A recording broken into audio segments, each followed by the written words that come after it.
Welcome to Gerrymandering Genetics, the show where I refute the YouTube atheist, Genetically Modified Skeptic.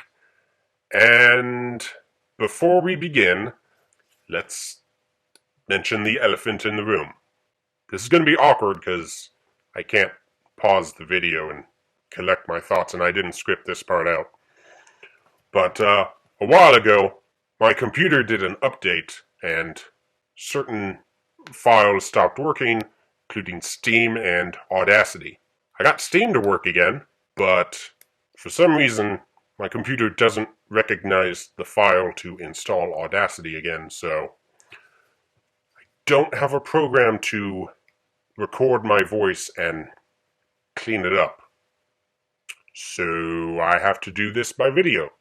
And I do not like seeing my face, which is why I have the X-ray filter on.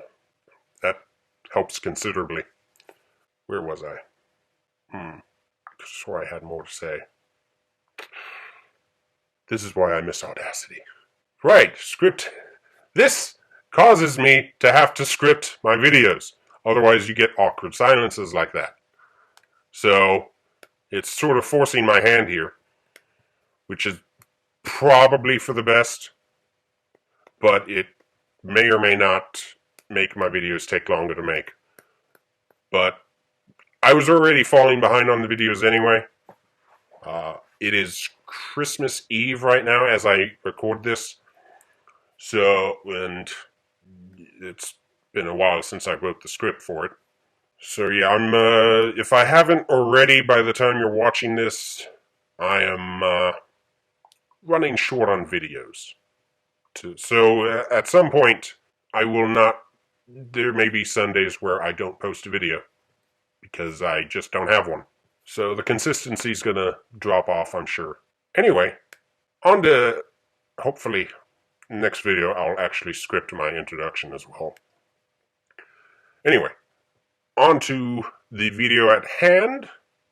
In this episode, Mr. Modified tries to claim that we can make our own purpose, and he gets Rationality Rules to help him.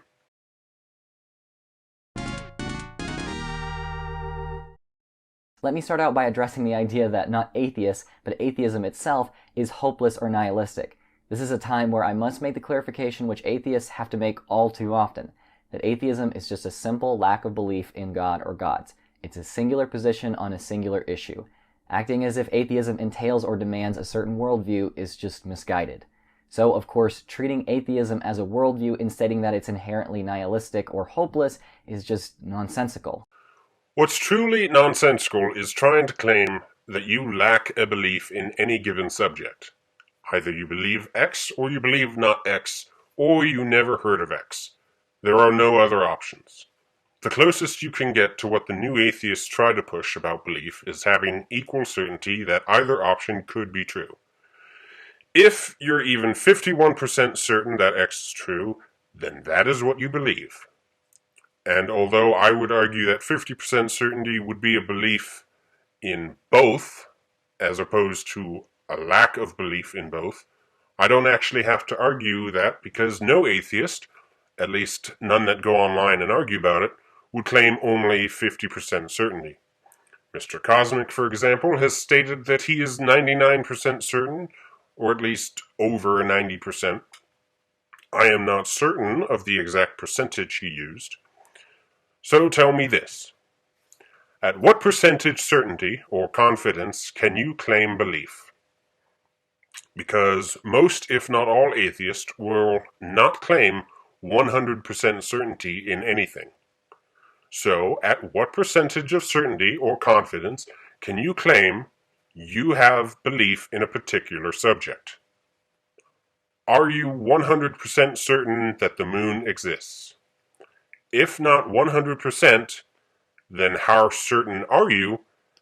And is that the minimum percentage needed to be considered a belief?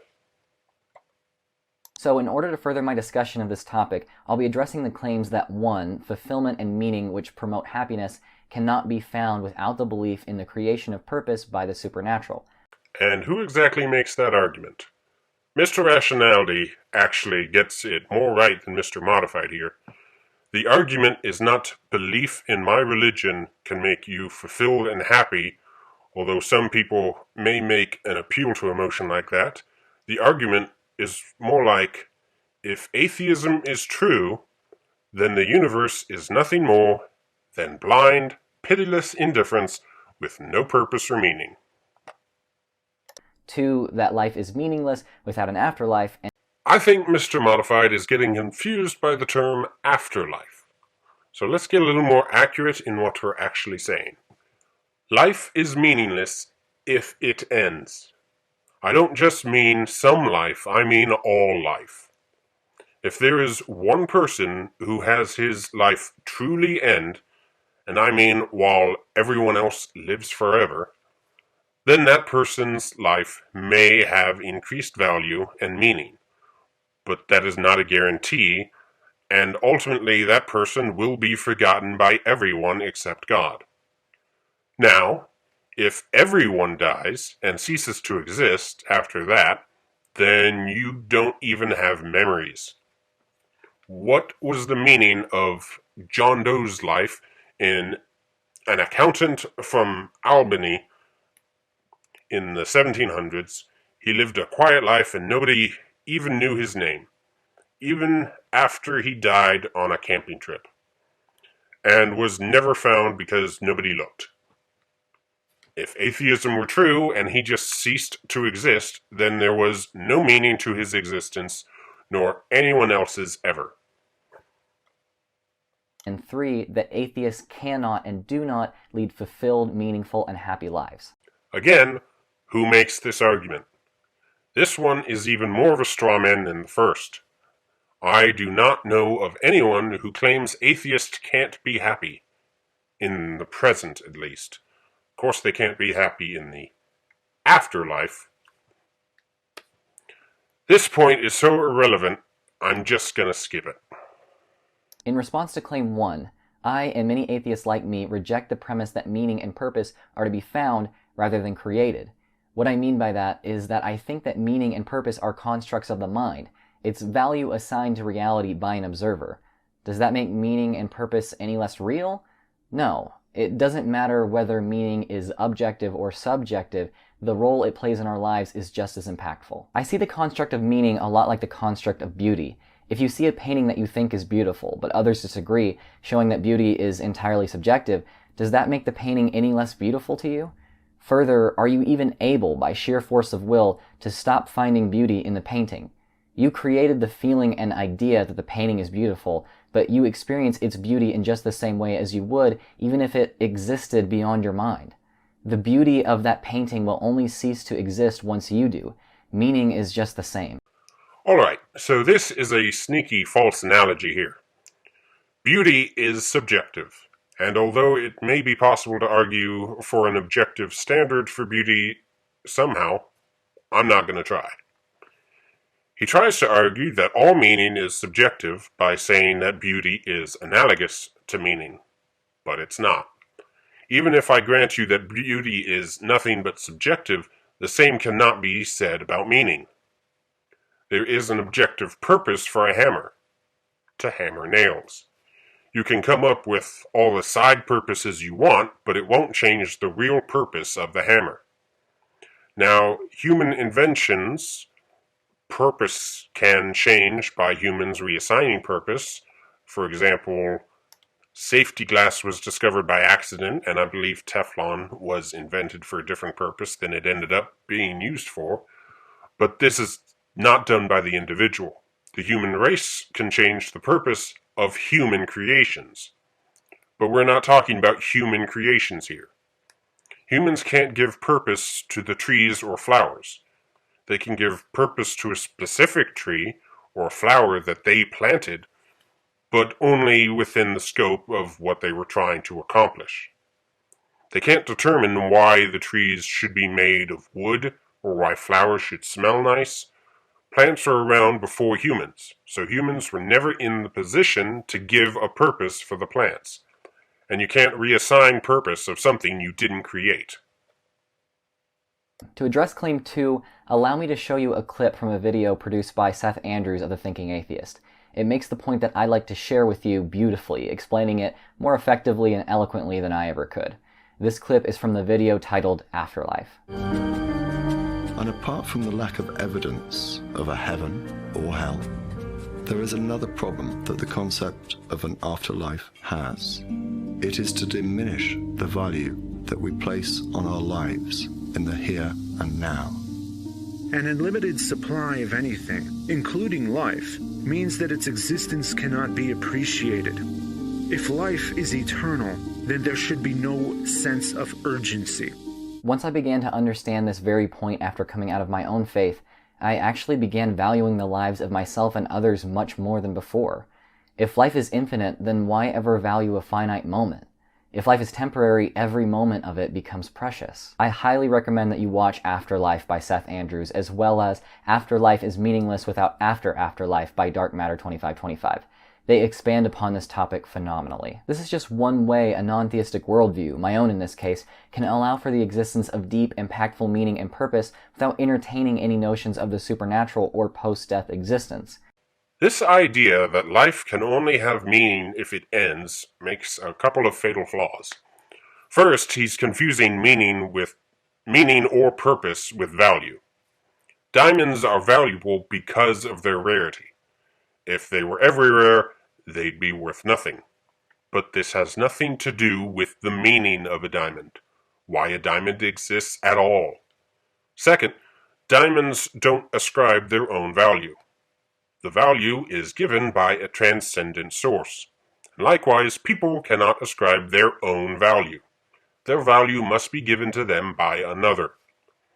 Humans determine the value of other humans based on various reasons such as length of life, but value is not determined merely by length of life or rarity, and God can value us however He wants and has valued us as valuable enough to die for.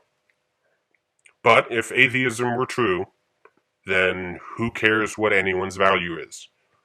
Why would anything like that matter? Understanding why many religious theists think this way is vital to both sides of the discussion in this issue. So vital, in fact, that I thought I could use some assistance in breaking it down for you. Here to help me out is the phenomenal YouTuber Rationality Rules. Take it away, Steve. Cheers, Drew. It's a pleasure to be on your channel. Thank you. So, I've actually had the fortune, or misfortune, depending on your view, to confront the assertion that atheists have no purpose numerous times, and I'm now fairly certain that I know exactly what it boils down to. Definitions. You see, beneath the fog, when theists assert that atheists have no purpose, what they're really saying is that atheists have no ultimate or divine purpose. Sure, atheists can be happy, experience fulfillment, and create their own purpose. But according to most theists, this isn't real purpose, because real purpose is, and only is, divine purpose. The belief that one has been created with intention to fulfill a certain objective. Clever use of wordplay here by Mr. Rationality. He switches ultimate purpose with divine purpose in an attempt to make theists sound unreasonable, almost as if they were begging the question. But if this were true, then you would have to conclude that a hammer was divinely purposed to hit nails. Even the atheist will not deny that he would have no divine purpose if atheism were true. The point brought by theists is that if you don't have divine purpose, then you don't have ultimate purpose. Purpose you make for yourself isn't real. Yes, the non-religious do not have a divine purpose, but neither do the religious. They just assert that they do. Whether we like it or not, the evidence is abundantly clear. We are an evolved mammalian ape, and we are not imbued with a divine purpose. And the fact that many people find this hard to swallow doesn't somehow change this. Look, I appreciate that to someone who's been convinced their whole life that everything has been created with them in mind, that they have a divine purpose, and that when they die they're going to be reunited with their deceased loved ones, that the acknowledgement that this is all nonsense might make them sad or even depressed. But that's only because they've been told that they've won the lottery when they haven't. Realising that their loved ones are mistaken, or that they've been lied to, isn't an easy thing to accept. And while nothing physical has been taken away, something psychological has. They've planned the rest of their life on the assumption that they're rich, and only now are they realizing that they're poor. It's a hard pill to swallow, but reality doesn't offer us a divine purpose, an afterlife, or rewards for our actions. But what it does offer us is the truth, and the beauty is that how we live with this truth is up to us. We define our own purpose, and it's all the more glorious because it's real. So much circular reasoning in one clip. And all that to just say that we define our own purpose. Well, newsflash, we don't. We can give ourselves purposes, maybe like something to live for, but we cannot say that is why we exist. We had no say in whether or not we were created, therefore we cannot ascribe purpose to our existence. In summary, purpose can only be given by a creator with intention. Purpose requires intention. And we cannot have any intentions about our own existence. Atheists should be able to agree that atheism provides no purpose, but instead of trying to be consistent with their own worldview, they will try to argue that they can make their own purpose, which is just utter nonsense. Now, there is a possible objection I've been putting off until the end here. Does God have a purpose? No.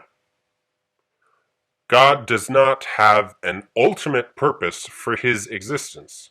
He just exists. His existence is a brute fact. You see, the issue here isn't that God exists because we have a purpose. No, we have a purpose because God exists. If God did not exist, then we would have no purpose. Atheists shouldn't have a problem with this, yet they do. It's as if they really do believe that there is a purpose to their existence, but that doesn't mesh with their naturalism, so they try and claim that they can make their own purpose. Whether they want to accept it or not, atheism is inherently nihilistic. Good day.